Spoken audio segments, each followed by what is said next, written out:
Ronald Lewis and Kenneth MacDonald, broadcast by permission of the General Administrator of the Royal Opera House, Covent Garden Limited.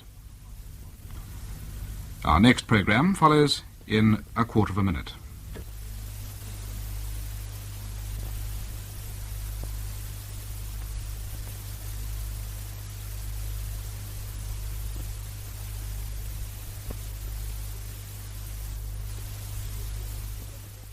This is the BBC Home Service and the British Forces Broadcasting Service. Saturday Night Theatre. We present Patrick Barr and Daphne Slater in A Touch of the Sun by N.C. Hunter. A Touch of the Sun. How do you manage to make all these ink blots? 1, 2, 3, 4, 5 big ones, and here's a kind of galaxy. What sort of pen do you use? Fountain pen, sir. This, sir. Well, it certainly founts. At the commencement of the race. Why commencement? What's the matter with start? Not long enough for you? Never write an essay for me again with that word in it, Hudson. Make it a rule in life to start or begin. Understand? Yes, sir. No, it's not bad. But do try, my dear boy, not to use so many hackneyed phrases. Oh, there's the bell. You better run along. Oh, excuse me. We've just finished, Mary. Off you go now, Hudson. You'll be late. Yes, sir. Thank you, sir. Sorry to be such a time with the boy. I must say, Philip, it'll be a relief when you can have your study back. Well, as soon as Father goes to Dennis... Oh, look. That's all the sherry we have. About an egg cupful. Well, where's it gone? Surely it was only the other day. Well, we've had the Spencers in since then, and you know what she is. Old Johnny can go for it. It's almost 3 years to the day since old Dennis came here to say goodbye. It's hard to imagine him married and rich, don't you think? No, not particularly. In his own quiet way, your brother had a taste for the flesh pots. Did he? Oh, no. Well, to chuck a steady job and go to Canada at his age, it was rather brave, I thought. But he knew what he was doing, all right. Oh, I haven't told you. We've had a visitor. It always happens when you're madly busy. Mrs. Jevons, that rather handsome, blousy woman who runs the lending library. Don't tell me. You're not Father again. Yes. He asked her to marry him yesterday afternoon. It's too boring. That's the third woman he's proposed to in the last few weeks. He'll do it once too often. When I told Mrs. Jevons it was a joke, she wasn't too pleased, I can tell you. I've got plenty to do in the kitchen without pacifying disappointed widows. Yes, it's really high time that Dennis took charge of Father for a bit. You look tired, dear. It's been hectic this morning. Is Caroline helping you? Oh, yes, she is. The Prossers have invited her to go to Austria with them next month. Oh? When you say invited? On a paying basis. It's one of those all-in tours. Does she want to go? Oh, of course she does. It's her first chance to go abroad. Yes. Well, I'm perfectly willing, but it's the usual question. £40, including travel and accommodation. Well, I told her I thought it was impossible, but she wants to speak to you. I don't say it's literally impossible. No? Well, in that case, I'm putting a claim pretty quick, too. How long is it since we were going to have some curtains to replace these old things, and the bathroom painted, and some chair covers? I mean, I'm simply delighted for Caroline to go to Austria, but I do think, really... My dear Mary, I've no intention of giving Caroline £40. As for the house... You must admit it's pretty shabby. What Dennis and his wife will think. Dennis and Margaret will come into this room and never notice whether the curtains are new or old or red or blue or what they are. Imagine, for instance, that they were priceless damask. Would we be any happier? Oh, Philip, don't you start that, please. And if you really want the answer, it's yes. I should be much happier. I'm sick of looking at them. Why look at them? I never do. You never look at anything. Oh, it's pretty grim. I meant to get some flowers. Is there nothing in the garden? 3.5 nasturtiums. Not here yet? No, Father. Well, he said he'd be here at 12. Here's his letter. Addressed from Linton Manor near Camberley. Yes, Dennis has hung up his hat all right. Smart lad. It's a good thing one member of the family has laid his hands on a little filthy lucre at last. Where are you going, Mary? The kitchen. Anything decent for lunch? Chicken, Father. Chicken, Father. Hear the confident way she said that? Optimist. Mrs. Jevons was here this morning, Father. Jevons? Do I know her? You asked her to marry you yesterday. Oh, did I? Well, it was all in good fun. Really, you'll have to think of some other joke, Father. One of these women will take you seriously one day, and then where'll you be? Why, then I suppose I shall be married. It'll be a quiet, dignified little ceremony. Can we be serious for a moment? I am serious. I wouldn't mind being married again. My God, what sort of a life is it for me here? I'm very grateful, of course, for your hospitality, but stuck in one little room of my own, no money, nothing, I'm so utterly bored. Some days I could go out and do something violent just for the hell of it. It'll be a change for you to go to Dennis. I don't suppose he'll want me. Oh, nonsense. Oh, Johnny, run down to the pub, will you, and get a bottle of that sherry we had before? Okay. What's that? A camera. Well, where'd you get it? I bought it. Well, I won it, to be precise. Won it? What for? Well, a competition in a newspaper. You had to put a list of car gadgets in order of popularity. I won 14 quid, so I bought this. Bravo! What an extraordinary thing to do. Well, why extraordinary? Damn clever, I call it. Do you mean to say you solemnly sat down and wrote out this list of car gadgets and then cut it out and posted it? Yes. Oh, but I wasn't particularly solemn about it. It only took me 20 minutes. Nice work. Do you go in for many of these things? No, I don't. Just occasionally I have a bash. Any objections? It's simply a lottery, not a competition. You realize that. Well... There are better ways of passing the time, I should say. 14 quid in 20 minutes? That's hardly a waste of time. Works out at about 100,000 a year. I don't care what it works out at, Father. Run along and get the sherry, will you, John? All right. You're very severe with the boy. He only wants a few pounds in his pocket to spend. That's natural. What worries me is his attitude, this obsession with money, with getting something for nothing. Boy, I dare say it's not his fault. Every paper you pick up nowadays seems to be full of the same thing. Wages, salaries, pay packets, dividends, differentials, money, money, money. Not surprising, I suppose, that a boy begins to think that nothing else matters. Cash and comfort is what most of us want, and you can't get away from it. Well, there I think you're quite wrong.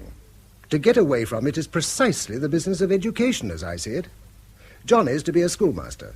It's extremely important that people who set out to teach the young should provide some evidence of having other standards to live by than money.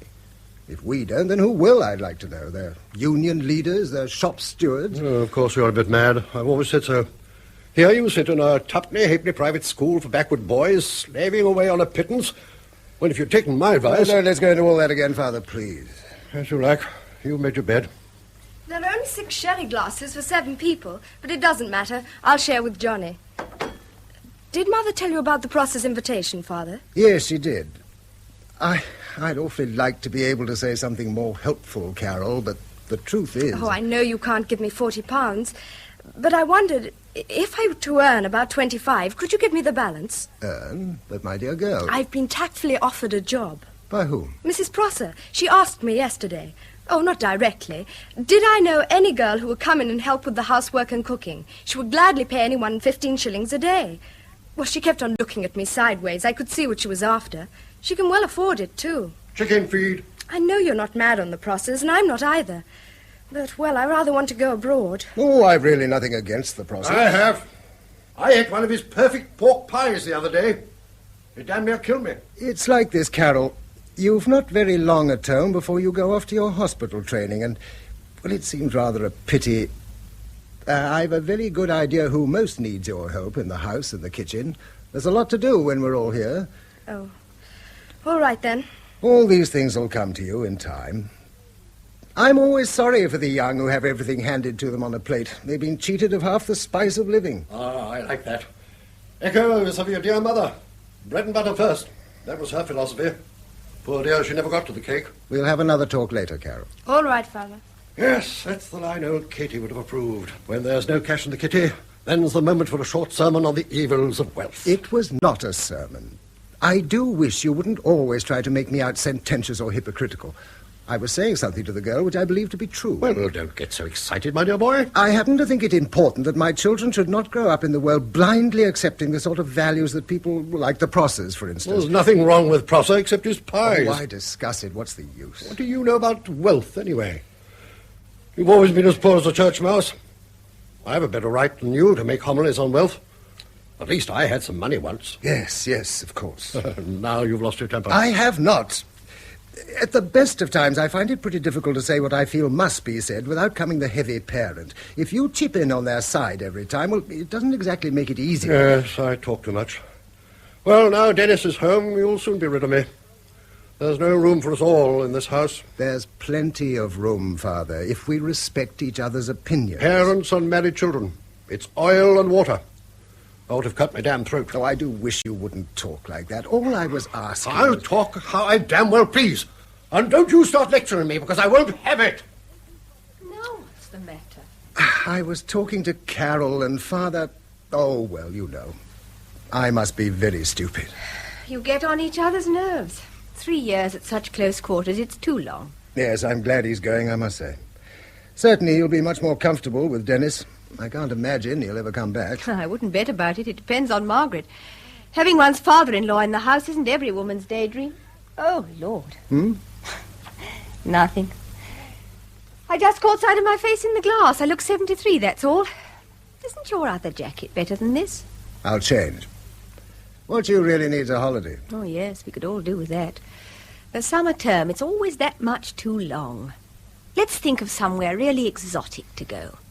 How about Ilfracombe? I think they're here. There's a devil of a great car just turning. Yes, it's them. 0 hour. They're here. Yes, all right, dear. Johnny, go and open the door. Okay. They're here. Wake up, they're here. Yes, yes, Father, we all know. Look at that. You don't see many cars like that in poor old Bloomfield Avenue. Good Lord, old Dennis has put on weight. Come on in, Aunt Margaret. They're in the sitting room. How are you? I do hope we're not late. Dennis, my dear boy, how are you? Father. And this is Margaret, of course. Delighted, my dear girl. Simply delighted to see you. She's even prettier than her photographs, isn't she? Yes, she is. Well, I did hope so, Mr. Lester. And I'd like to say how glad I am to meet Dennis's family at last. This is Mary, dear. How do you do? Oh, never mind introductions. Everyone knows who everyone is, surely to God. Mary, Philip, John, Caroline. There, that's finished. I've heard so much about you all from Dennis. This is Caroline. How are you? How do you do? The size of them, Mary. What an interesting room. All these books. Just the right atmosphere for a school teacher. And I want to see the school, of course. Is it far from here? Far? She asks if it's far. Is that silly? I told you, dear. It's that red brick building nearly opposite. There you can see from the window. Oh, that. Oh, I see. Isn't it... There I go. I nearly said it. Oh, do stop me, Dennis. Well, it is quite a modest place. It's a small private school, chiefly for boys who are slow in developing. Half-wits. We try to bring them up to normal standards by various methods, some of them experimental. It entails rather more personal supervision than they'd get normally, and we try to recruit a rather special sort of staff, people who are sufficiently interested to devote a good deal of their time in and out of school hours. Oh, don't let me bore you. It sounds terribly interesting. Oh, hilarious. I must hear all about it. You will, don't worry. In the meantime, a glass of sherry, eh? You do it, John. Is this your first visit to England, Margaret? No, my third, Mr. Lester. And my father's been dozens of times. He's just mad on it. That's why we moved to Toronto. There's the hunt club, you know, and fishing weekends at Muskota. Wonderful trout and bass. Well, it is a sort of English life, isn't it, Dennis? Well, sort of. Ah, thank you, John. Dear old Dad. He's English crazy the way some old boys are girl crazy.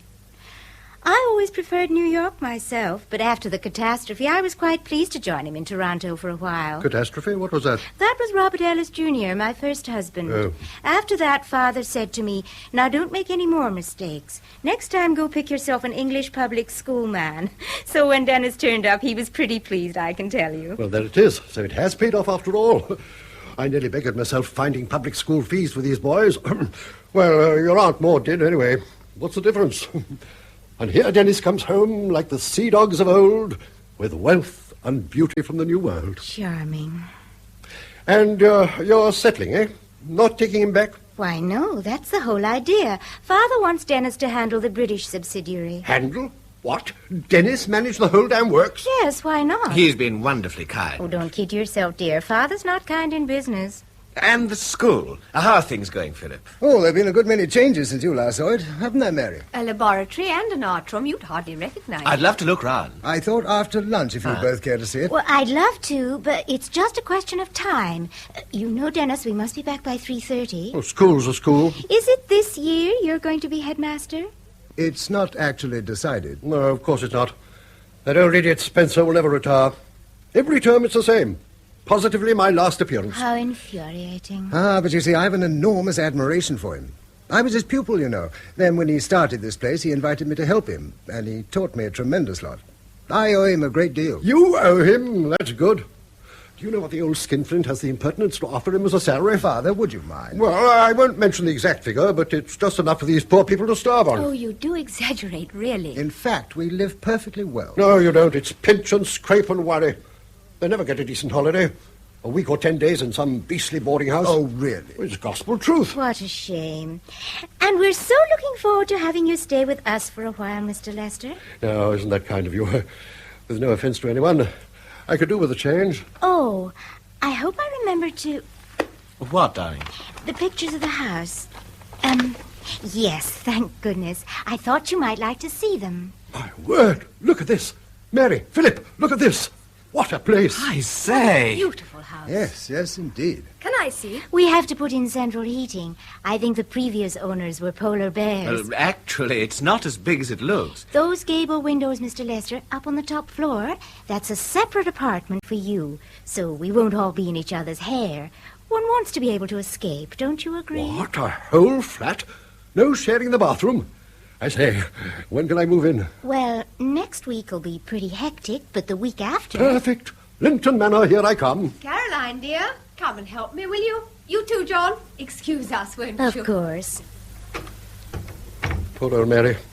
She works all the time. Has to, of course. Too bad. I thought she was looking a little... Small wonder they're bags of nerves. Bags of nerves, you're dotty, Father. You don't notice it, perhaps, but you're frightfully excitable, my dear boy. Always shouting the odds. I'm sorry. Of course, it's no joke having a bankrupt father on your hands. I do realize that. Yes, I'm actually bankrupt. Dennis told you, I expect. I think he did mention it. I'm so sorry. Yes, it was a bolt from the blue. I was an estate agent, you know, and my partner and I got the chance of acquiring some very interesting property.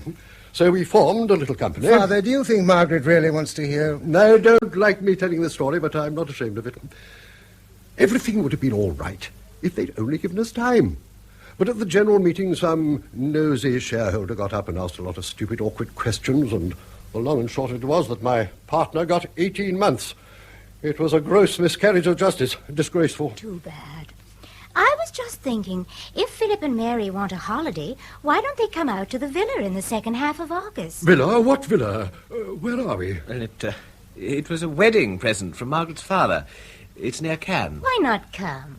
And bring the children. There's heaps of room. It's extremely good of you both, but really I don't think I very much doubt if we could Oh, manage. bless you, no. He won't go. Philip go to Cannes, not he. Why do you say that? Of course you won't, my dear boy. Why the fuss when you go to Ilfragum? It's like an expedition to the pole. Besides, who ever heard of a socialist schoolmaster spending his holidays at Cannes? The suggestion's immoral. No, a good long tramp of the Grampians with bare knees and a haversack. That's more in your line. Thank you so much, Margaret, for your very kind invitation. We accept with pleasure. Mary will be delighted, I'm sure. That's splendid. We'll arrange it. We'll discuss dates at lunch. You'll never do it. I will do it. There's no need to shout. I'm not deaf. I beg your pardon. I hope you're not hungry. There's evidently a technical hitch in the kitchen. There's no hurry. No. Mother says, will you come to lunch, please? Ah, at last, lunch. And about time, too. Come along, my dear. That damn bell. What's it for? Feeding time at Philip's Zoo. You can't get a word in edgeways in this house, but it's splendid to see you, Dennis, my dear fellow. And she's charming. You think so? I was sure you would. Of course. It's wonderful to be back again, and everything just the same. Even Father. Oh, particularly Father. Come on in. I'm delighted. Really.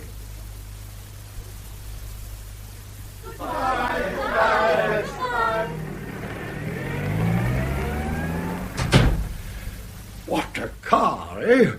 I've never seen so many damn gadgets. But I told old Dennis I didn't think much of it. What? No billiard table, I said. He looked a bit sheepish. Yes, he did. It's amusing. Good old Dennis. Dennis has done it. Dennis has got there. One feels positively giddy. I risk everything to get to the position he just steps into. Well, that's life. That hen was tough, wasn't it? I didn't think so. Did you, Johnny? No, it was jolly good. It was rather tough. I'm sorry, Father. It was what they call a boiler. It was sold as a chicken. My dear girl, you can say what you like, but the proof of the pudding is in the eating, and that pudding was a boiling fowl. It doesn't matter. What does it matter? Let's stick to the facts, that's all. It's after 3, Father. Aren't you going for your rest? So you're all going off to the south of France, are you? And very nice, too. I wonder what the fare to Cannes is nowadays. It doesn't really matter what it is. I don't think it very likely that we shall go. Oh, I was under the impression that Philip had accepted the invitation. Mary and I haven't had a moment to discuss it yet, Father. I see. Well, you'd better try to chisel the fares out of Dennis. I dare say he would cough them up if you spin a good yarn. What's £100 for a man who's pocketing 20,000 a year? That's the figure. I asked him straight out and he told me. Just think of it. A villa at Cannes. Of course, you'll be raving mad if you don't go. Show a little enterprise, for goodness sake. If you're determined to spend the rest of your life teaching backward boys in a dump like this, at least make an effort to poke your nose out once, to see what's on the other side of the fence. You two would like to go to France, wouldn't you? Of course we would, Grandfather. It's a chance in a million. That's easy to say. The last time I was there was in 1938. Woo-hoo! One night I won 80,000 francs at the casino. But we got rid of it all in a couple of days. But we enjoyed ourselves, I can tell you. Oh, Lord. Yes, I suppose that kind of life would hardly be in keeping with your socialist principles, would it, Philip? Well, it's just as well that everyone's idea of a good time isn't the same. Mustn't gamble, of course, mustn't amuse oneself, mustn't drink, dance, and laugh. Only bloated capitalists do that. Well, isn't anyone going to argue with me? Come on. I'm in the mood for it. Oh, not now, Father, really. There's so much to do, everything to clear up and put away. So much to do. Always the same cry in this house. Some of you people won't be able to spare the time to go to your own funerals. There, you see. I cannot digest tough meat. Where's that bismuth? Don't expect me for tea. I may write a few letters. Don't worry, Mother. The chicken wasn't tough. Of course it wasn't. He's just being awkward. Will you please not talk about him like that? Well, you must admit he was particularly... That's enough, Caroline.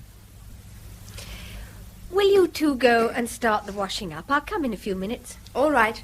Come on, Johnny. Do the glasses first. Okay. Exhausting, wasn't it? How he enjoyed himself, shouting and arguing and taking charge. You'd have thought this was his house. He's delighted with Dennis. It's quite gone to his head. Well, it's all to the good, I dare say.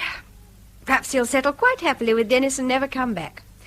We've been on top of each other too long. But what could we do? I tell that boy to come back at 3:30, and I got to be at the San at 3:45. Did Father push you into accepting Margaret's invitation? Of course not. All the same. But you can't seriously think of going. You need a holiday badly. But the fares for 4 of us. Think.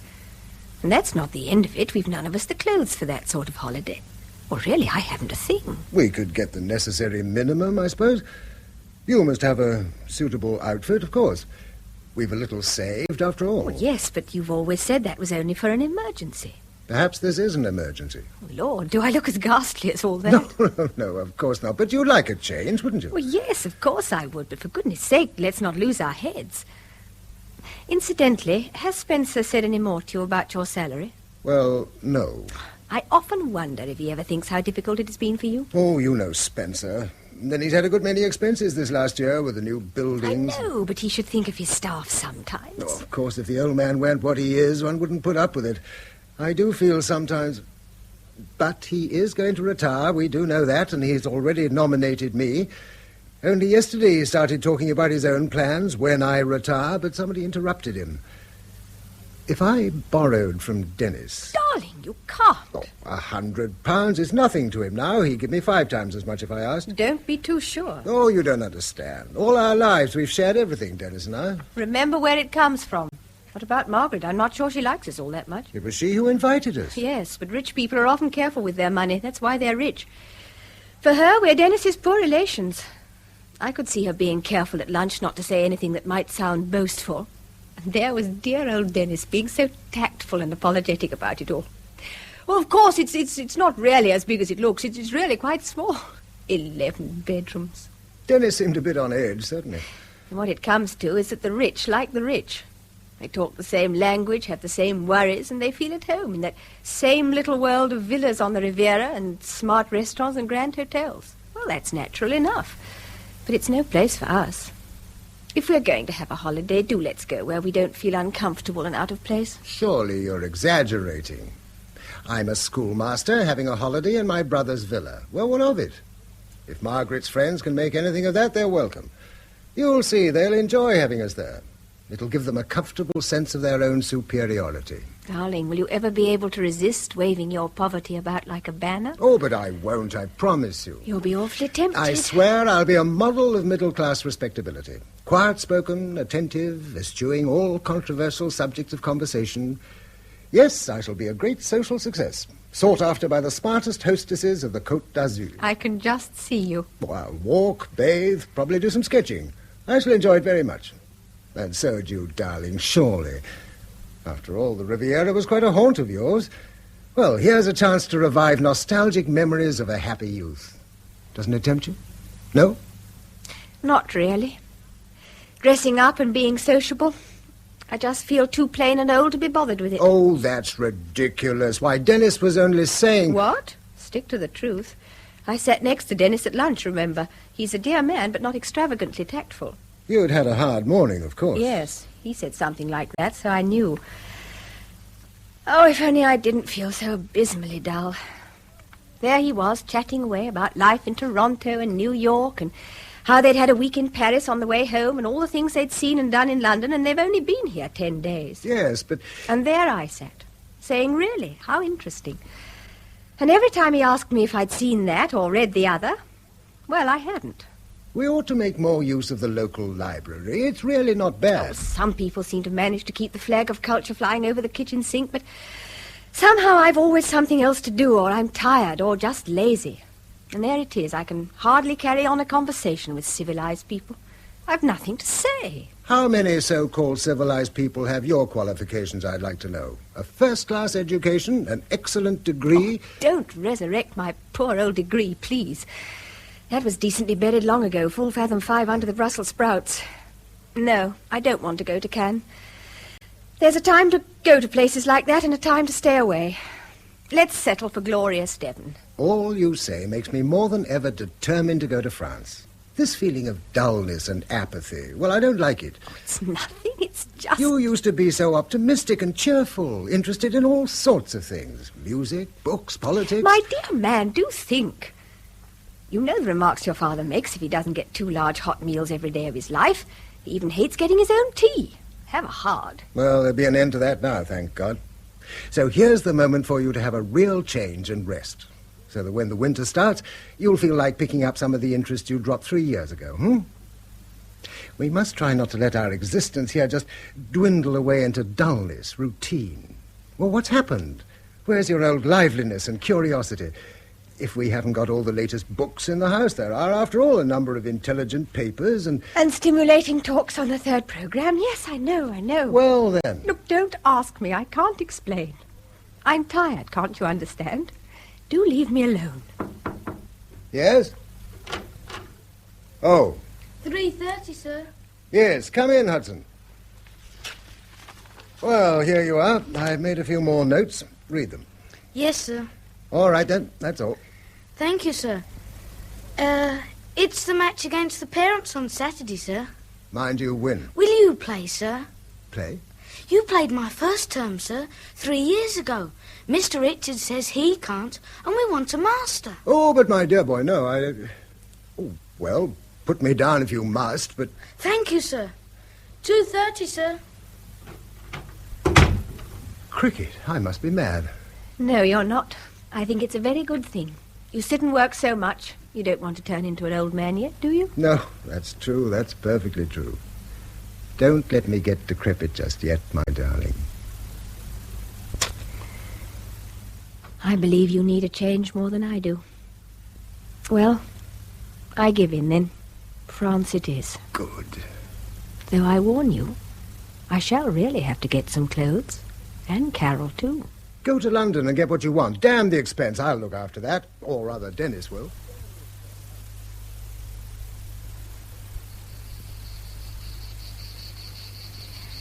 I'm a simple girl, Joe.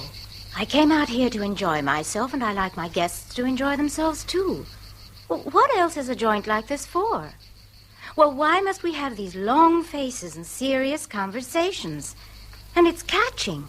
I've hardly had a smile out of Dennis since Brother Philip's been around. You're making too much of it, Margaret. You want to relax. Well, maybe I'm trying too hard. But I get so nervous.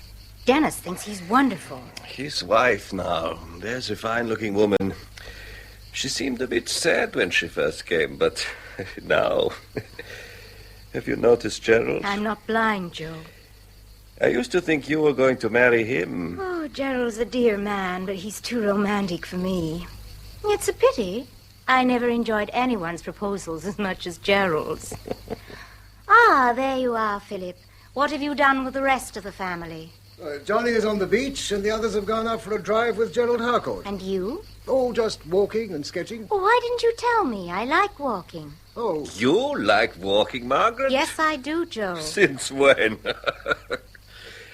And what does our schoolmaster think of this playground of the idle rich? Shocking place, huh? Oh, I find it full of interest. So it is. Did you see any interesting people on the Croisette? Oh, plenty. Oh, who? No, I just meant interesting, well, anthropologically. All these people cooking themselves methodically on the beach, carefully grilling each side like a lamb chop. It's extraordinary. Now, what's interesting, you see, is that about a century ago, educated people would have thought such behavior not only shocking, but ridiculous, uncivilized. And in fact, Neanderthal man probably took his pleasures in much the same way. He satisfied his appetites and then lay naked in the sun, grunting and scratching. That's very good. And he is right, you know. Neanderthal man. That's me, lying here on a terrace in the sun. Educated, civilized, not a bit of it. I left school at 10. What do I know? Look at me. I'm just down from my tree. Well, my God, Joe, you know one thing all right. How to get on in the world. Oh, what is that? The fighting instinct, the grabbing instinct. Any hyena has it. Oh, yes, I get on.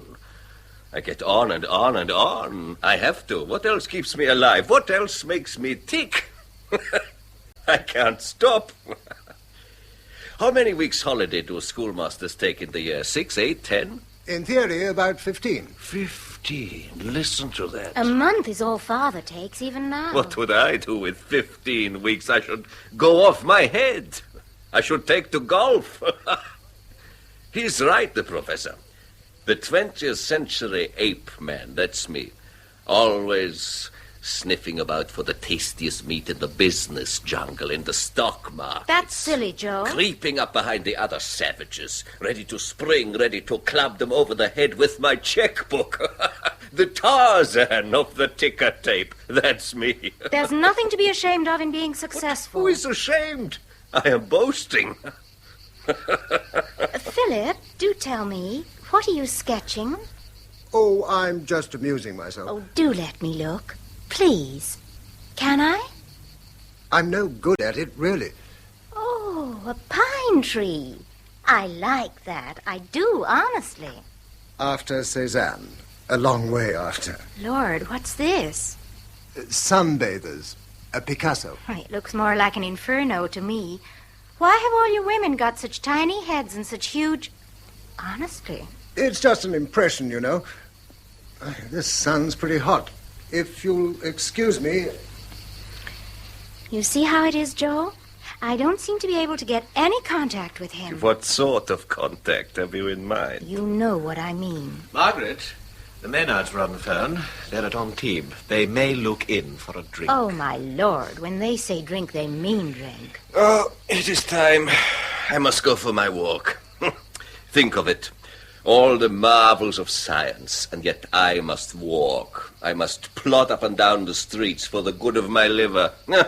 In mercy's name, I said to my doctor, give me some pill to cut out all this boring exercise. He can't. See you both later. These Maynards, Dennis, we could have done without them. She'll shock Brother Philip, I'm afraid. Oh, he's not so easily shocked. By the way, I heard you talking about Christmas to Philip last night, didn't I? Oh, did you? Well, I think maybe we shouldn't fix anything like that just yet. We might have other ideas. Well, of course, I wouldn't dream of fixing it without consulting you, dear. Anyway, they may not be free. Not free. Now, I'll tell you a curious thing about poor relations. Well, go on. No. Maybe that's bitchy. Darling. You're awfully different, aren't you, you brothers? Not really, you know. But you want to get someplace, don't you? You want some fun out of life. Well, don't you? Yes, I do. That's what I mean. He can't leave that piano alone, can he? He and I have always been such very close friends, Margaret. I wouldn't want... I'm sure when you and he get to know each other better. Yes, dear. He's always had rather unconventional ideas about what people call success. And really, if you knew what he'd done at that school... I don't know if I've ever told you, but... You've told me, dear. You've played that record till it scratches. He's wonderful, he's amazing, he's a genius. I know. I'm sorry. There he goes, old Sir Joseph off for his penitential. Poor man, I must say he looks the picture of misery. It seems his doctors warned him that he's digging his grave with his teeth. He told me that last night at dinner, pouring cream over his pudding. He means to go down fighting. What's his line, shipping? He's a remarkable man. Father always swears he has second sight in the stock markets. He had a lot of stocks and shares and half a street in Buenos Aires, a bank in Rio, and a line of steamers to the Argentine. How pleasant it is to have money. Hey-ho, how pleasant it is to have money. You must admit he circulates it. He's very kind. Oh, I'm sure. And no pretensions, no illusions about himself. You know where you are with a man like that. Are the children enjoying themselves? Oh, immensely. But, well, you know, they were inclined to imagine that the Riviera was a sort of private fairyland for the specially privileged, something indescribable, a Xanadu. And here it is, now they know. Yes, I'm grateful to you both. The dispelling of illusions is a valuable part of education. 12 o'clock. Well, if the Maynards are coming... 5 years ago, when I first came to the south of France, I had plenty of illusions about it. But do you know what? I still think it's a wonderful place. There I go again. Who put a grand piano in the villa, Dennis? It was a big room to furnish. Oh, get it tuned occasionally. Don't just leave it. I will. This fellow, Gerald Harcourt, what does he do? His father left him a huge business, timber importing. He's chairman. Actually, he doesn't do much. Most of the summer he drifts about, plays tennis. A busy fellow. Yes. But when you get to know him, he's extremely nice. Rather diffident. Not quite what you'd expect. It must be quite an experience for you, mixing with these captains of industry. You know, I found them awfully friendly and pleasant, Philip. Good. Well, why not, after all? I must say I do object to the attitude of people who say to me, you won't have any time for us now, of course. Hell, what sort of a heel do they take me for? And I do wish Father would drop his habit of patting me on the back and saying how clever I am. Damnation, does he really believe I married Margaret just to get a good job? Probably. Well, it's too much. Oh, don't be an ass. What's the matter with you? You know Father. Yes, but one gets a bit sick of that joke. But I must say, I'm glad to be back. We're glad too. I intend to see a lot of you and Mary once things get settled. When you get to know each other a bit better, I think you and Margaret will get on awfully well. I'm sure. Naturally, English ways of thinking are still pretty strange to her. Oh, that's nothing. They're pretty strange to me. Oh, there you are, Carol. We've been for a wonderful drive. Inland over there, up into the hills, where there's a village perched on the edge of a precipice. Oh, you were silly not to come, Father. You'd have loved it. Where's your mother? Oh, she's just coming. I got some postcards. Look, that gives you an idea. We sat on this wall and had drinks. You could see Cannes and the sea in the distance. My dear girl, your hair. Oh, is it awful? We had the car open and I sat in the back. Oh, and the view. You should have come. Mr. Harcourt's sweet. Look, he gave us each a hat for the sun. Very nice. Oh, it's a marvellous car, too. You just press a button and the hood folds down. Oh, Mother, I've just been telling them what they missed. Yes, it was wonderful. Flowers everywhere, all sorts of flowers, aren't there, Gerald? So often people come here and never leave the sea. And after all, one seafront's very like another. The asphalt promenade, the deck chairs, the grand hotel, the pattern's the same wherever you go. Dennis, it's the Maynards again. They phoned they want to meet us on the beach for a bathe first. A bathe? What, go in the water? They wouldn't dare. Honestly, I think we ought to go and look. There's always the chance of an accident. I'll get the car. It's quicker. Any more for the shore, Mary, Gerald? I'd love a bathe before lunch. Can I come? Of course, dear, do. I'll just change. Don't wait for me. I'll run down the hill. I thought I'd bathe this evening. The evening's the time, I think. What about you, Philip? You've been walking. Wouldn't you like a bathe? Well... Come on, live dangerously. No, thanks. Not just now. You'd better watch out, Mary. He's obviously just mad about me. Have you been miles, dear? Up the hill and then down to the shore. I left Johnny exercising his French on the girl in the beach bar. Oh, good. Good? Well, his French could do with some polishing. Yeah, so could the girl. This lucky man has travelled everywhere. All the places we dream of going to one day. Oh, how very delightful. Yes, I've always been fond of travelling, but I don't do quite as much as I used to. Now that so many people do it, it becomes more and more of a business, doesn't it? Booking accommodation and the rest of it. I must say, travelling as you do, you should see his car. I have. Yes, but if you do it often enough, the roads across Europe begin to seem awfully long. But you see so much more in a car. Yes, but the 7th time, I suppose I'm spoiled. There's a law of diminishing returns. I should like empirical proof of that. Let's go on amusing ourselves out here till we simply long to get back to dear old Bloomfield Avenue. It's a pity you couldn't arrange a few days in Provence on your way home. Couldn't we? If we got off the train at Aix, for instance. Yes, you could start from there, but you must have a car.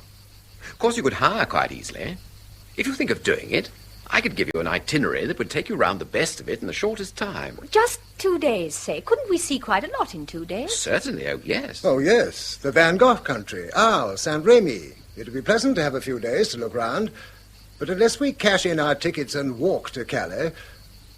Sorry to throw spanners into the cold water over the wet blankets. How stupid of me. And tactless. Oh, not a bit.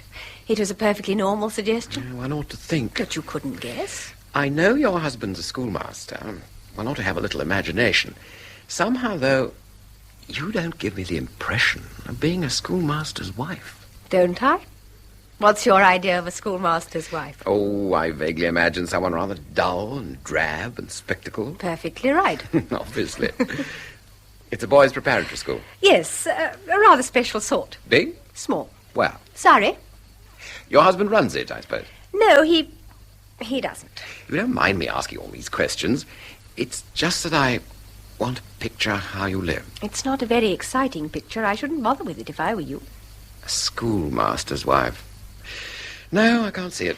Well, don't look too closely, or you might. May I ask you one more very impertinent question? Really the last? I'm on holiday. The last.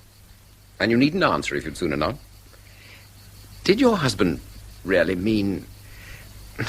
Are you actually pretty short of money? Good Lord, yes, chronically. Why, we wouldn't be here at all if our fares hadn't been paid for us. How interesting. Interesting? I think it explains something that I find so refreshing in you. This eagerness, this pleasure that you take in everything. Just looking at shops or going for a drive. Oh, it's all a treat to us, you see, so we gape and stare and exclaim. You mustn't mind. Mind? Well, you say just looking at the shops. But you must admit some of them are really lovely. The silks, for instance, such ravishing colours, and the designs. Oh, I could stare all morning. Lord, what I could spend here. And no nonsense with sensible, inexpensive little numbers. Bring out the best, have it specially made. And the shoes and the furs and the jewellery. I'll take the lot. You know, I've always had a theory that it's people who live in rather difficult circumstances who get most out of life. And a very nice, comfortable theory, too. You must talk to Philip about it. You don't agree? Perhaps I'm prejudiced. But doesn't it stand to reason? Where there's no struggle, no doing without, life loses its savour, surely. Does it? You don't think so? You know, there's a side to struggling that's not quite as savoury as you imagine. What do you think it's like everlastingly being careful, for instance? Never being able to lend £50 to a friend, say, or give your children some extravagant treat. And where does carefulness end and meanness begin? And do you think it's easy not to feel sick to death of it sometimes? Small wonder that people with money look different from others, because they're comfortable, safe, insulated from that not-so-gracious living of the strugglers, of the people who live in rather difficult circumstances. I'm sorry, I didn't mean to go off like that. You dropped your theory on my toe. That's Philip. Poor man, it's a long time since he laid hands on such a piano. It would give me such enormous pleasure if only I could help you in some way. Is it impossible? You have helped. I meant, well, your son, for instance. If he's going into business, I've got a good many contacts. He's going to be a schoolmaster, and Caroline's to be a nurse. Oh. I really would ask you if there were anything. I expect your fairly often in London, aren't you? Not really. My sister lives in Kensington and I have a day with her occasionally, but mostly I'm busy being a schoolmaster's wife at home. Well, couldn't you perhaps lunch with me once in a while? Well, it's not very easy. It might be possible. Do make it possible. A meal, even an errand for you would make me feel less futile. I lead such a useless sort of life compared to yours, just drifting about. Well, what's the point of working? I'm not interested in business, and I've too much money anyway. Of course, I ought to have settled down long ago. I have been married, you know. Only I managed to make a mess of it. I'm sorry. It was my own fault. Oh, don't go. No, I wasn't. Well, I was afraid you were. The truth is, I can hardly bear you to go out of my sight. No, you needn't tell me it's ridiculous and hopeless. I know that, I know. But that's how it is with me. I can't see anyone but you in this place, or hear any other voice, or think of anything else. I try, I swear I do. It's no good. Yes, I know, you needn't say it. You said you were going to bathe this evening. Well, I know a little beach at Teul where not many people go. There's no distance. You could easily be back in time for dinner. Will you? Oh, for God's sake, say you will. Please. Please, please, my darling.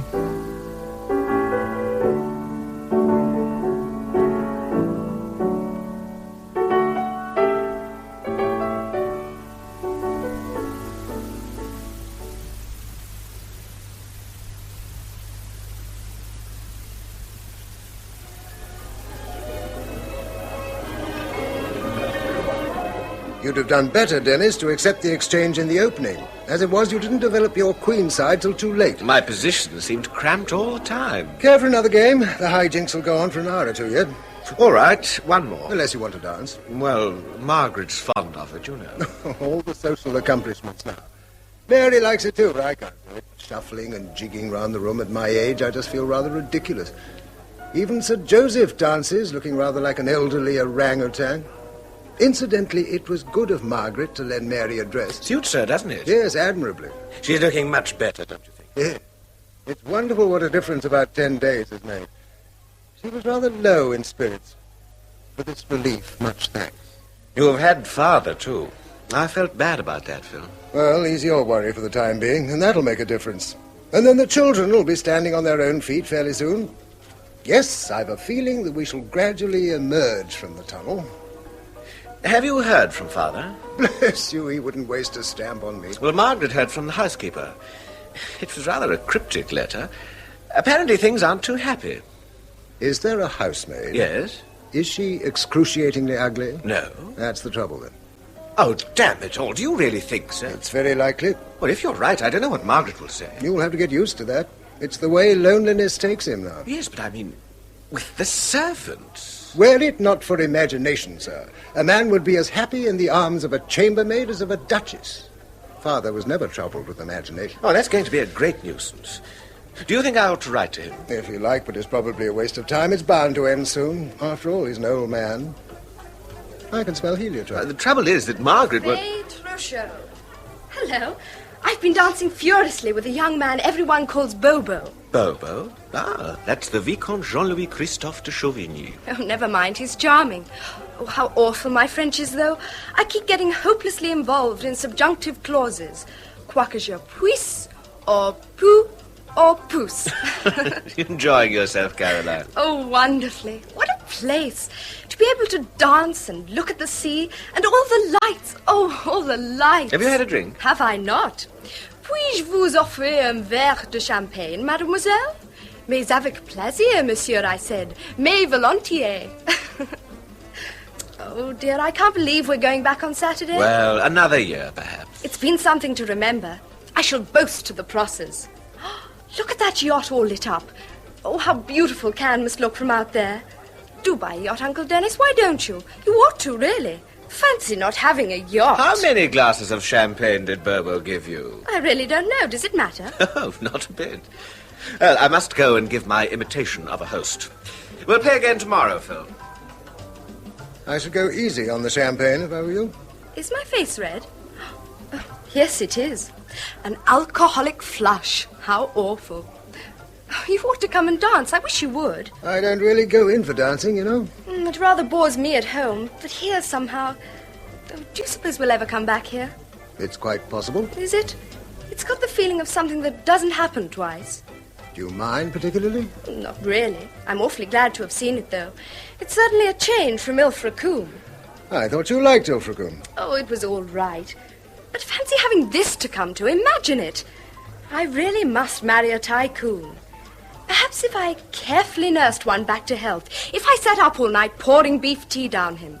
Oh, what I wouldn't do for a man who had a villa like this. I wish you wouldn't talk like that. Why not? Oh, sorry. You haven't enjoyed yourself much here, have you? It's a pity. Goodness knows when we shall have another holiday like this. Oh, I've enjoyed it. Yes, but not as much as we have. Most of the time you seem to have walked about alone or played chess. There's nothing the matter, is there? No. One gets older, my dear girl, and duller, I dare say. Oh, darling, that's nonsense. Well, you're no older than Mr. Harcourt, for instance. Or perhaps it's not a question of age. He's dancing with Mother. Is he? Is he good at it? Oh, reasonably. Then he's better than me. Carol, your young man is waiting. He said if I saw Oh, is he you... getting impatient? Well, not very. He's eating an ice. Oh, plenty of time. I do wish you'd come and dance, Father. My dear girl, I can't dance. Well, you could if you tried. Anyone can. I wish you'd come, just sitting here alone. As it happens, he won't be alone. What do you mean? Because I want to talk to him. Oh, you can talk later. No, I can't. He's coming with me. Carol, dear, run along. I'll join you later. Oh, what a bore you are, Johnny. Well? It's just to tell you, I've had a stroke of luck. I've been offered a job. Offered it? I don't follow. Mr. Harcourt, he says he can find me a job in his firm. This doesn't make sense to me. How can you go into Mr. Harcourt's firm if you're a schoolmaster? I've decided I'm not going to be a schoolmaster. Since when, may I ask? I've been thinking about it for some time now. Well, the fact is, I'm not cut out to teach, Father. I'm sorry, but I wouldn't be any good. I'm not interested. And what is Mr. Harcourt's business? Timber importing. And timber interests you, does it? Well, no, of course not. But it's a job, and apparently they're quite good prospects. Good prospects, I see. Well, you always wanted to teach. It was simple for you. I've got no vocation, none at all. And since I've got to earn my living, I might as well make some money and get a bit of pleasure out of life. Well, that's the way I look at it. I see. And what's your definition of a bit of pleasure? Well, the usual things that people do who've got a reasonable income. Travel a bit, run a car. So that's all that your education has done for you. A scholarship at the university, and it's just a waste of time. No other idea in your head but to amuse yourself. What a lamentable admission. Well, I don't see why. I only want to do what others do, work for the best living I can get. Well, what do you expect? There's nothing special about me, Father. Every term there are dozens cleverer than me leaving grammar schools. I don't kid myself. I mean to get somewhere, and I'm ready to work. But I won't sit slogging away as a schoolmaster year after year on a miserable salary as well as you've done. Be quiet, will you? That's enough. I don't want to discuss it anymore. Well, you can but ask. Philip, it's nearly 11. Do come and have some supper. I'm not hungry. Well, you don't have to be hungry to eat this supper, does it? No, indeed. It's really no hardship to peck at a little caviar and have a glass of champagne. I don't want it. Well, I shall go to hell for gluttony, of course. Haven't you been dull sitting here? Not at all. I've been hearing all kinds of news. For instance, I understand that you've offered my son a job. Well, I said I'd be very glad to take him on if he hadn't made any other definite plans. Of course, it all needs discussing, Philip, but it's extremely kind, don't you think? He has no sort of business training or background. Until this evening, it was an understood thing that he was going to be a schoolmaster. Yes, but... Yes, dear, but nothing's decided. Johnny has sometimes said to me... Whatever he may have said to you, not a word has come to my ears until tonight. Suddenly, out of the blue, he announces to me he wants to be a businessman. And his further education, his scholarship to the university, that's to be thrown aside, I understand, so that he can go straight into an office. Well, I utterly disapprove of the whole project, and I should be grateful to be included in any further discussion of my son's future. But look here...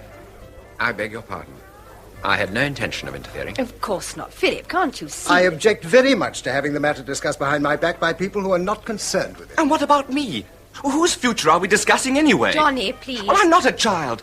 Why shouldn't I accept a job if I want to? You chose your career, Father. Why shouldn't I? To say yes to the first person who offers you a living, do you call that choosing a career? Is this the time to start discussing all that? Johnny, please go, please. But I don't see... Please. Oh, all right. Just treating me like a child. Must seem like gross interference, but I do assure you I was only trying to help. Yes, of course. I quite appreciate that.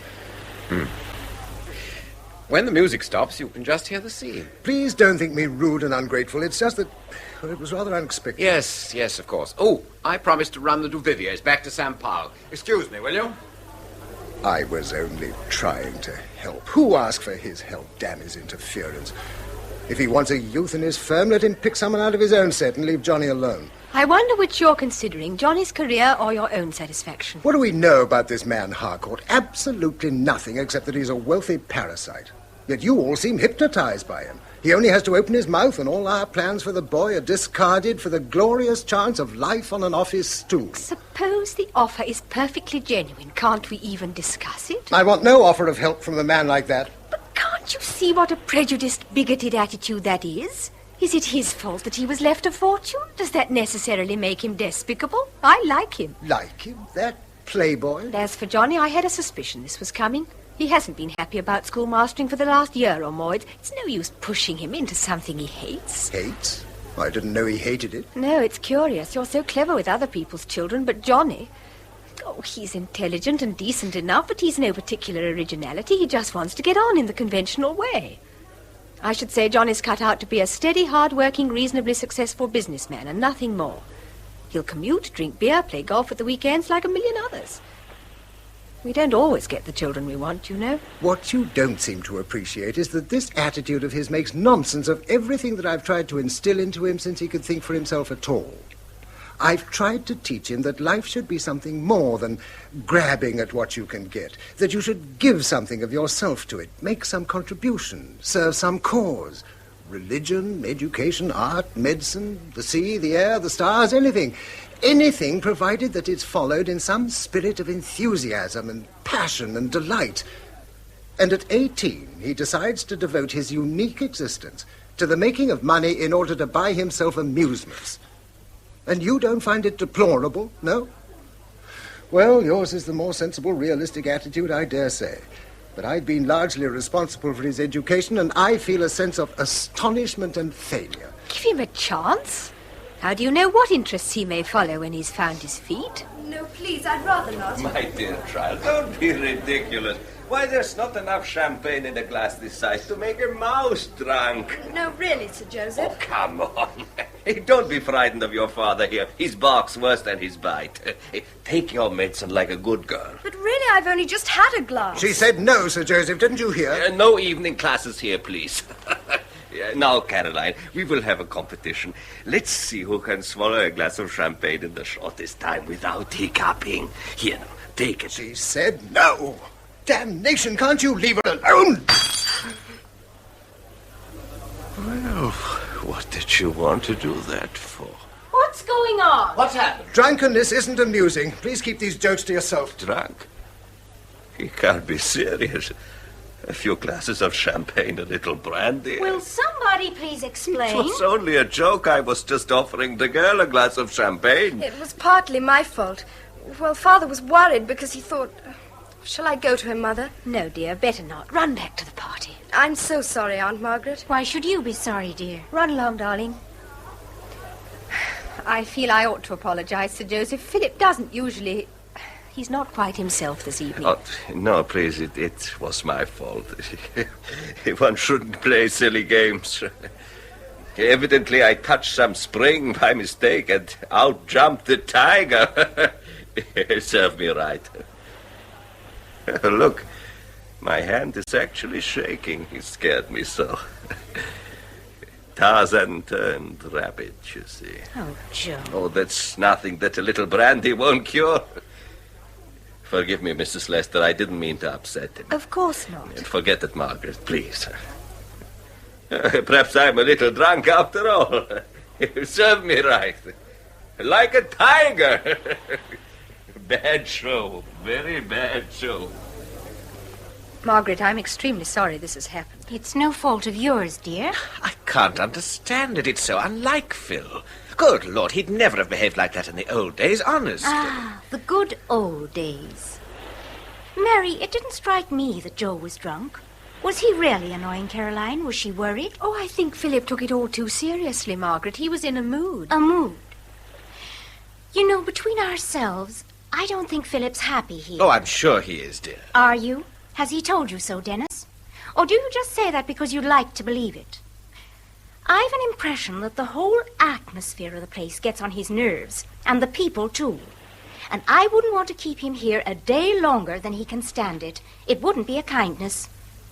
Oh, look, darling, I'm sure you're all wrong about it. I'm perfectly certain Philip's enjoying himself. Yes, really. Let's not argue about it, dear. Let's just ask the opinion of someone who really knows him. Well, Mary, what do you say? Is Philip enjoying himself? In his rather special way. Yes, I think he is. I'm so glad I'm so wrong. I just had an idea that it was right up to his neck. Meanwhile, since Joe's a very old friend and I wouldn't want him to feel hurt or unhappy, maybe Philip would feel inclined in a friendly way. Oh, Philip will apologize, of course, Margaret. I'll see that he does. Will you, dear? I'm sure that will make everything quite all right. If you'll excuse me, I'll just go and see Joe isn't restoring himself too completely. Oh, Dennis, if Philip wants any more glasses to throw, he's welcome to the Maynards' wedding present. Oh, dear. What is it? What's the matter with him? He seems to have changed so, Mary. People do change under pressure. And that's how we seem always to be living nowadays, like people at too high an altitude. Here's a piece of unnecessary advice. Don't invite us again. It was sweet of you to have us this time, but you can see for yourselves it doesn't work. At least I hope you've enjoyed it. I? Oh, my dear man, can't you see? Isn't it obvious? I'm delighted. Incidentally, I suppose you know you've acquired an admirer. The things Gerald says to me about my charming sister-in-law. Really? I'm glad. He has been extremely kind and generous, I must say. Oh, I'm sure. He's danced with me all the evening. Wouldn't leave me. He has nice old-fashioned manners. He's always fetching things or warning me against imaginary drafts. I rather enjoy that for a change. Do you? Yes. And tomorrow he's taking us all to Vence. I wonder what Philip will think of the chapel. Oh, I don't suppose he'll go. He can't bear Gerald. Calls him a parasite and a playboy. Well, all right. Do you get no marks for tolerance and humility and ordinary human kindness? He's a nice chap. Oh, he has no ambition to achieve anything. No burning desire to reform society. No axes to grind. No passionate intensity. Oh, sometimes I wonder whether... There's a tranquility in civilized idleness, and that's restful. Hey-ho. Monday. Still 4 more carefree days. I'm afraid I caused something of a brouhaha, Dennis. I apologize. But really, to see that drunken old satyr trying to force drink on Caroline, it made me see red. Damn him. Well, what's the matter? Not a tragedy, is it? Oh, no, of course it's not a tragedy, Phil. Only... Only what? Well, Margaret feels... Shall I tell him? It's just like this. Either you apologize or Margaret would be glad if we left. Oh, she didn't say that. That's what she meant. I see. Well, certainly I'll apologize. I lost my temper, I admit. I'll speak to Margaret at once. I do wish you would. I'm sure that would put everything quite straight. Well, I will. Don't worry. Good. Well, I'll go and tell Margaret now. She's a pretty serious hostess, you know. She worries. He's dreadfully henpecked, poor Dennis. Well, I'll certainly apologize and make my peace. But all things considered, I think we'd better go. Go? Go when? Tomorrow, I thought. The evening train. Tomorrow? Yes. But that's ridiculous. Anyway, we'll never get on the train. We can try. I'll go round to the station first thing. But why? Well, it strikes me we've been here quite long enough. You aren't enjoying yourself, so we must cut short our holiday, is that it? Do I usually behave like that? No, you don't. That's why I'm surprised. The atmosphere here, this artificial existence, it's having a deplorable effect on the children, for one thing. Oh, that's nonsense. A deplorable effect. They're enjoying themselves quite harmlessly. I disagree. Philip, you're being priggish. I gather you don't want to leave. Well, why should I? All the business of coming out here, and now suddenly we must take the next train home. It's madness. I've given you my reasons. Can't you understand that people need a release sometimes? Remember how they live at home, always behaving, always under your eye. They've probably years and years of Broomfield Avenues in front of them, and how much of this? You seem to regard their home and the real world as something to evade as long as possible. Why encourage this futile escapism? It's all very well for a rich dilettante with no thought in his head but how to amuse himself next. Oh, you will make a moral issue out of everything. Because we're enjoying a fortnight's holiday out here, it has to be dubbed escapism. If it were a boarding house in Devon, it would be an innocent holiday, I suppose. There's something in that, as a matter of fact. At least there'd be less temptation to lose one's head. There's been no losing of heads. That's pure imagination. Is it? Philip? You've enjoyed yourself out here, haven't you? Driving about the country, dancing? Yes, I have. I've enjoyed every minute of it, every minute. I'm glad. Are you? Well, I confess there have been occasions when it would have been pleasant to have had a car and done one or two of these things together. I want to go. I don't think I can stay here another day. Do you understand? I want to go. Please say you will. You can pack tomorrow morning, can't you? I'll help you. I'll get the ticket somehow. Oh, for God's sake, say you will. Very well. We'll go. That's settled then. I'm very grateful. We'll go. Mary, someday perhaps you and I... Yes, someday, I dare say. Someday. We're going. We're going.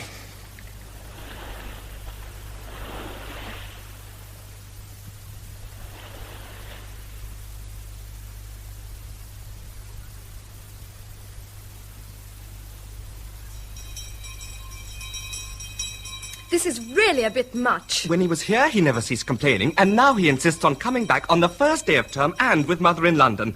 Well, where's the sense in it? I don't suppose we've heard the whole story.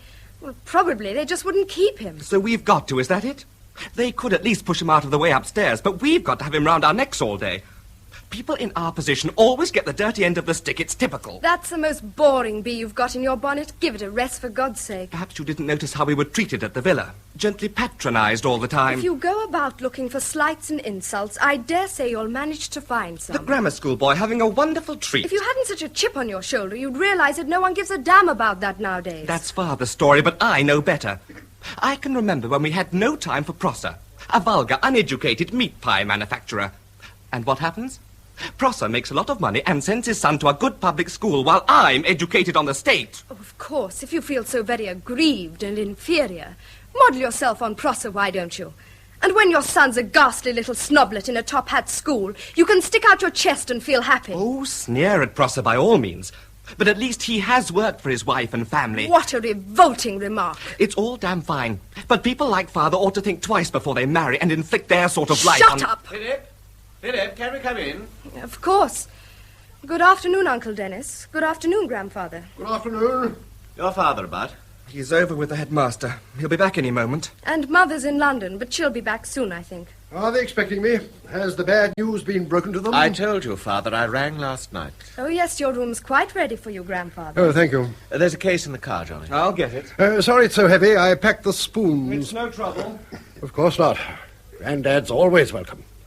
Thanks very much, Dennis, for running me over here. Not at all. Good of you and Margaret to have had me. Very good. Oh, well, Well, I'd better go and unpack. Thanks, Dennis. My respects to Margaret. Of course, Father. See you later, I expect. Well, I think he'll be happier here. I dare say this place really suits him better. You wouldn't think so to listen to him.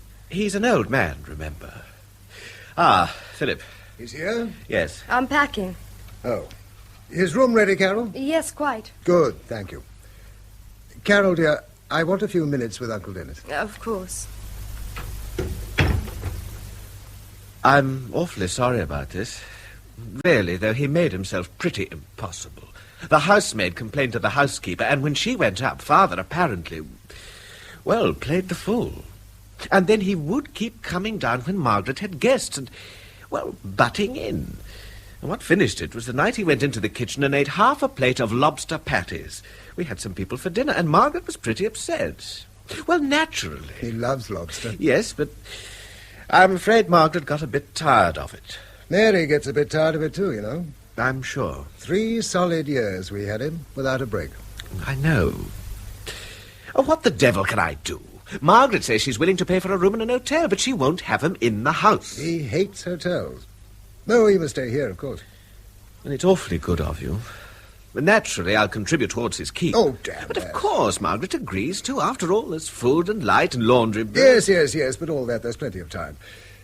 Mary should be here soon. Her sister's not too well, apparently. Grace? Nothing serious. I don't think so.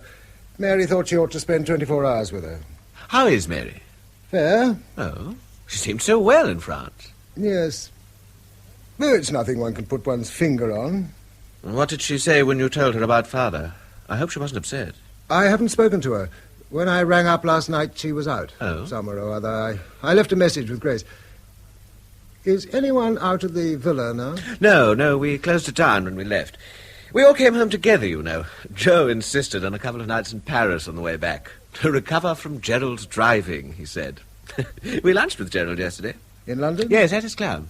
He was asking after you all. Look, we must really get you over soon to spend the day and look round the place. In future, I think it'd be best for all concerned if you keep your invitations to us down to a minimum. What's that? What do you mean? Don't be offended. You're not simply serious. Well, it doesn't do. You can see it for yourself. I know what it is. You're like all the rest. You think I married Margaret for her money. You think I hung up my hat. Oh, yes. Nonsense. You despise me. I felt it from the first. And I swear to God it wasn't like that. It was simply... in that atmosphere... It's impossible to understand unless you've actually... My God, do you think I'd have married a woman I didn't care for? The malice of people, and now you... Nothing's changed except what's quite outside ourselves, circumstances. Now, don't worry. We'll keep in touch. Oh, yes, swap Christmas cards. There'll be opportunities, of course, only as things are... Only as things are, we're to keep out of your life, is that it? For fear we corrupt you, I suppose. Well, that seems to be carrying priggishness a bit too far, I must say. All right, then, go to hell. I didn't mean that. Oh, hello, Dennis. I'm sorry I'm late. How are you, Mary? So you've brought Father back to us. Yes, I'm afraid we've failed you. He and Margaret... Philip will tell you. Well, it can't be helped. You'll stay and have some supper with us. No, thanks. I really must be getting back. I'll say goodbye. Oh, but rushing off like this, must you really? Yes, Well, goodbye to you both. We'll see you soon again, I hope. Yes, of course. Goodbye. What's the matter with him? You've quarrelled? No, there was no quarrel. Well, he seemed very odd. Where's Father? Unpacking in his room. I brought my desk and things down last night. Oh, dear. How's Grace? Oh, Grace is quite well. I'm sorry I wasn't here. I should have liked to have seen to his room myself. So Grace is quite well? Yes. You rang her, didn't you? She hasn't been ill. I invented her illness as an excuse to go to London to meet Gerald Harcourt. We had met twice before. The second time he said he was in love with me, and wanted to marry me, and begged me to go away with him. Last night I went to tell him that it was impossible, that it was finished. It's a pity you telephoned when you did. You need never have known. I had to see him a last time, that's all. So he loves you. And you him? No? There must be some attraction, though, surely, Well, tell me, there must be. There was. Of course. And the wonderful life he could offer you, a wealthy man like that. Well, couldn't he? Yes, he could. Just so. I wonder why you came back here. Understand, it's not necessary for you to stay. The children are old enough to shift for themselves, and I don't really think I want a wife on such terms. Philip, I've given you no reason to turn me out of your house. No? If I could explain... Explain? I can't quite take it in. I've never known you tell a lie. You said that Grace was ill. You told me a lie. Well, didn't you? Yes, I did. Then what explanation matters after that? Oh, go on then, say something, make some excuse. If there is an explanation, in God's name, what is it? Yes, what is it? There must be something that makes me so enjoy what's new, or what's different. I've never been quite as single-minded as you. There's a way of looking at the world, and an uncommitted attitude to living that you may think despicable, but that I can accept easily enough.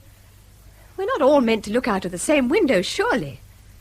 There are even sorts of luxury and idleness that, for a moment anyway, seem to justify themselves. Seem to be more reason for holding on to life and loving it. And then to be admired and courted. It's so long since... Oh, yes, I know we've been married 20 years and it's a little ridiculous, but I enjoyed it. It made me feel young again and I wanted it to go on and on. Well, you can't understand that, of course, and I can't defend it. Perhaps it's just greediness. Anyway, I knew that it would end soon. He asked you to leave me and marry him. A man doesn't do that unless he has reason to think that there's a serious possibility. There was no serious possibility. No? Then you deceived him as well as me. Yes, you're right. In the end, I realized that I had quite misled him. But it was nothing I said. You should never have married me. I watched it all happening in France, everything you describe. I watched you become a different person, stretching yourself, laughing, talking freely, like someone who's come home at last after a long journey. Yes, you became the woman you might have been if you'd never met me.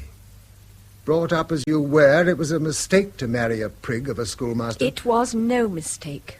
This is my life here, and I want no other. Do you think I don't know that now? You must believe that. If you don't, then what's the good? Ah, Mary, there you are. Well, this is a pleasant surprise for you both, I'm sure. The turning up of the bad penny. How are you, Father? Better for being back, curiously enough. I do hope your room was quite ready. Quite, thank you, Mary. I don't say it isn't a thought chilly. Oh, I'll go and get you the oil stove. Oh, thank you. She looks a little pale. Too much London life, I dare say. You can congratulate yourself you're not married to Margaret. In good plain Anglo-Saxon, she's a bitch. After all, whether she likes it or not, I happen to be Dennis's father. I didn't see why I should be concealed from public view like the man in the Iron Mask. So at the risk of scaring her wealthy friends, I made an occasional timid sortie. Dennis has my sympathy. She's eating him alive. There'll be nothing left of him soon but his boots. I say, you've grown some splendid weeds while I've been away. You've some work there. Yes. Father, I wonder if... Well, young fellow, my lad, won any more on the pools? It wasn't the pools, Grandfather. You and I ought to get together in the long winter evenings and really play this pools game scientifically. After all, someone's got to win the cash. By the way, my paper, my scandal rag, I suppose you cancelled it, did you? Yes, I think we did, Father. Oh, well, if you're not frightened of it corrupting the morals of the young, I'll have it again, please. In fact, I'll stroll down to the shop now. Won't be long. If you've a minute, Father. Yes? I know what you're going to say, and I'm sorry, but I'm afraid you're wasting your time. I know all the arguments, and I've made up my mind. I haven't said anything yet. I just want to make it quite clear once and for all that I'm not going to be a schoolmaster. I'm sorry if it's a disappointment to you, but it's my life after all. It's my life. You must do what you think best for yourself. It isn't that I'm all that keen on money for money's sake, but where are you without it? Yes. That old perplexity, an empty purse, or the day's vanity, the night's remorse. Everyone must solve that one for himself. You try it your way. I've no experience, of course, but I don't imagine it's particularly difficult to make money, judging by those who do it. Dennis is sure to know people who can help you. After that, it's just a question of applying yourself, taking your opportunities as they come. Oh, you'll succeed, I'm sure. You've plenty of ability. Only try to remember... We'll talk about it another time. Johnny! Johnny! Take this oil stove up to Grandfather's room, will you? Yes. Thank you, dear. There's not much oil, I'm afraid, and we've none in the house. I'll get some. Oh, that would be kind. You better get a gallon. Right. More houses going up. When we first came, do you remember? We could still look out at the trees and fields and almost imagine ourselves in the country. Subtopia closing in. Did you dream of escaping? Well, I don't blame you. It's agreeable to imagine one is doing some splendid service to society by educating backward children. But people with a taste for self-sacrifice should go it alone, as the saying is. Do you remember a boy called James Willey? Yes. Yes, of course. You had him in quite often. One of my star pupils, one of my successes.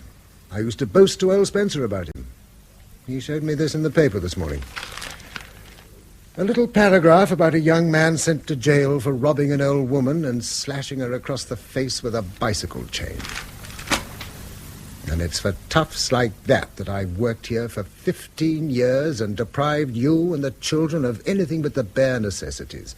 Well, you're bound to have failures. You always knew that. Yes, I'm bound to have failures. For one thing, I don't teach as well as I used to. I get impatient more quickly, lose my temper, shout. I'm stale. I've been at it too long, I'm stale. One oughtn't to go on and on and on like this. One should have a complete change for 6 months, a year, get away from it. Travel, write a book, renew oneself. What a hope. I'm a teacher, and I must teach or we don't eat. I must go on teaching for another 15, 20 years in order to get a modest pension to live on. What nonsense people talk about liberty. There's only one free nation in the world, the nation of the rich. The rest of us are just an army of prisoners. I've kept you too long behind bars. Let me see. There and there. I've drawn those lines about your eyes and mouth. All my own work. I'm tired today, that's all. Did you dream of escaping? Well, I dream of it too. Did you know that? I like to fancy myself an idealist, a despiser of materialism and so on, but if it's true, if it's not just an attitude, then why am I sometimes simply twisted with envy of people who've money and freedom? Why do I covet? Why do I hate? Why? People shouldn't try to live beyond their spiritual means. They shouldn't attempt roles they haven't the moral character to sustain.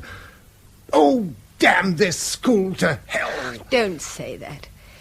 I've cursed it too for the way it holds us, swallows all our time and energy in our best years. Try to escape, though, and it's curious. Life looks a little hollow without it.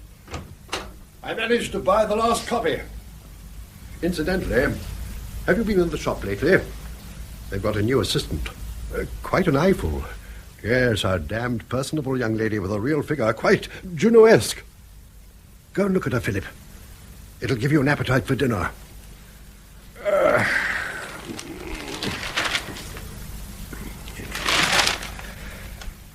I might take this opportunity to acknowledge or express my gratitude to you both for having me back here again to live with you.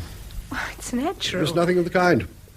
People of my age are a curse to people of yours, and the fact that I'm a parent doesn't improve matters. I'm merely more interfering and disagreeable than anyone else would be. Oh, really, Father? Do you mind if I finish what I have to say? Thank you very much.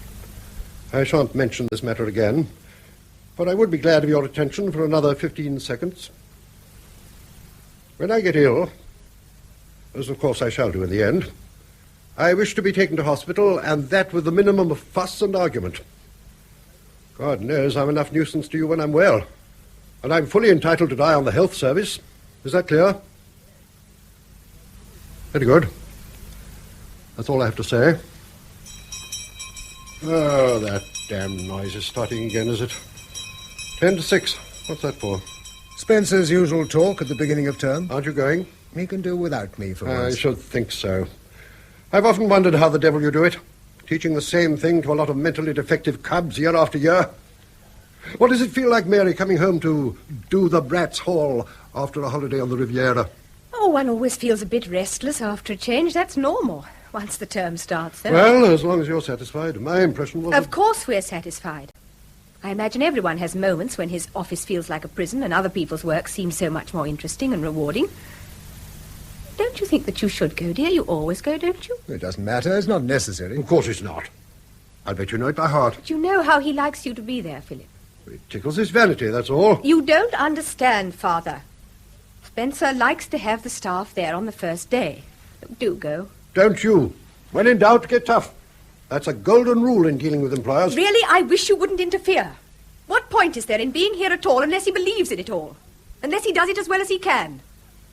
To work half-heartedly would be to make our existence futile. Can't you understand that? Well, don't get so excited, my dear girl. Keep your hair on. He expects you there, doesn't he? Then go. Can't you see that it matters? If Spencer doesn't care, I do. Philip, please. Oh, leave him alone. Oh, instead of offering useless advice, Father, it would be very much better if you were to read your vulgar newspaper and keep quiet. Philip, I'm content to be a schoolmaster's wife and to live here or anywhere else. I'm content. But I won't be the wife of a cynic or a man who surrenders when he's tired or dispirited. Understand that. Oh, for God's sake, go. Don't, my darling. I must go, of course. I'll go now at once. Look after her, Father. I'll be back in a few minutes. There. Now, he's gone. Tears? Good heavens. He must work. Don't you see? It's the only way. What happiness can there be for us unless this life is his choice and his satisfaction and his fulfillment in the end? How else can we live? How else?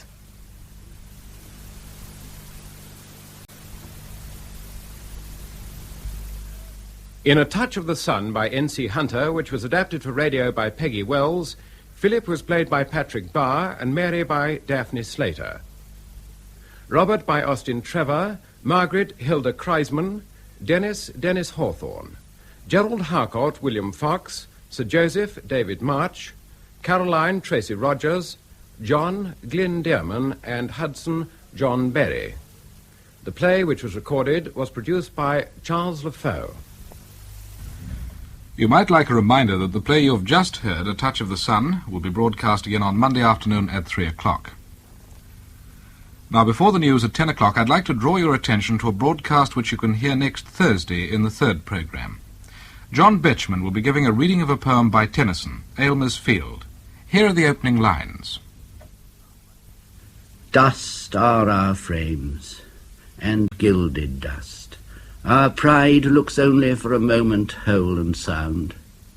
Like that long-buried body of the king, found lying with his urns and ornaments, which, at a touch of light, an air of heaven, slipped into ashes and was found no more.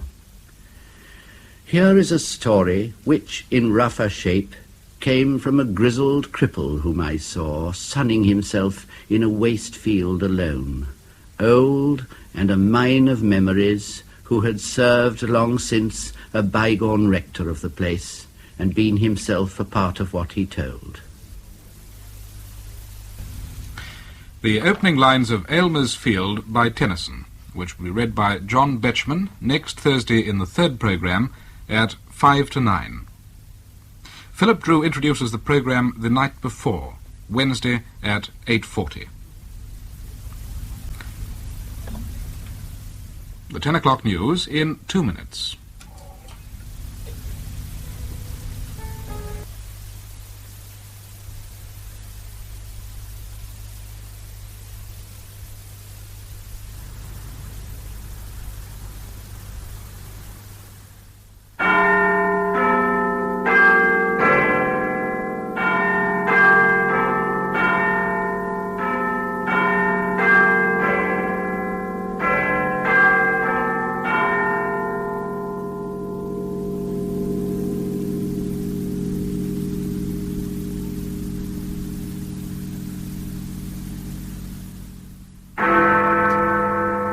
o'clock. This is the BBC Home Service. Here is the news read by Brian Martin. The British Eagle Britannia, missing in Austria after a flight from London, is feared to have crashed in the Alps. It had 75 passengers, many of them going for winter sports, and a crew of 8. Princess Alexandra's baby son weighs 9 pounds 6 ounces. West Ham, Swansea and Preston are into the FA Cup semi-finals. Oxford are out. The United States has developed a 2,000-mile-an-hour jet aircraft which President Johnson says is better than any other in the world. Sir Theobald Matthew, Director of Public Prosecutions for the past 20 years, has died at the age of 65. The long-range weather experts say March will be warmer than usual.